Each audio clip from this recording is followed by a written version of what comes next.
Подигнувањето на животниот стандард е клучниот приоритет на владата, вели министерот Драган Тевдовски. Но што велат бројките?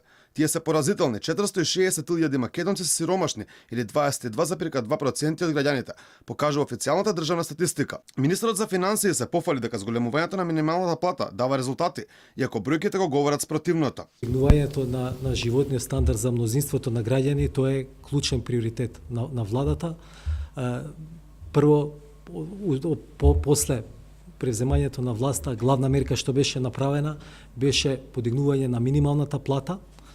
Зошто? Бидејќи мнозинството на граѓани во Македонија живеат од својот труд, може да видите дека тоа подигнување даде резултати.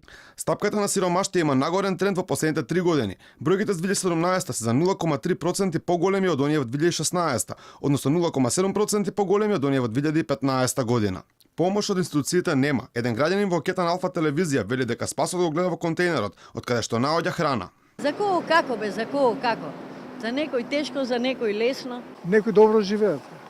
Тоа се многу малку, ама некој ептен сиромаштија. Тешко е, како ти кажам. Да не се контейнери, мафија. Имаме фамилија дома, 3-4 души. Социјалниве служби реагираат ли некако или слабо? Кој те гледа, бе? Кој те гледа, бе, брат, никој не гледа. Она што навистина загрижува е што голем е процентот на оние кои се вработени, а живеат во сиромаштија. Нив ги има 9%. 38,7% се невработени, а во сиромаштија живеат и 7,7% од пензионерите.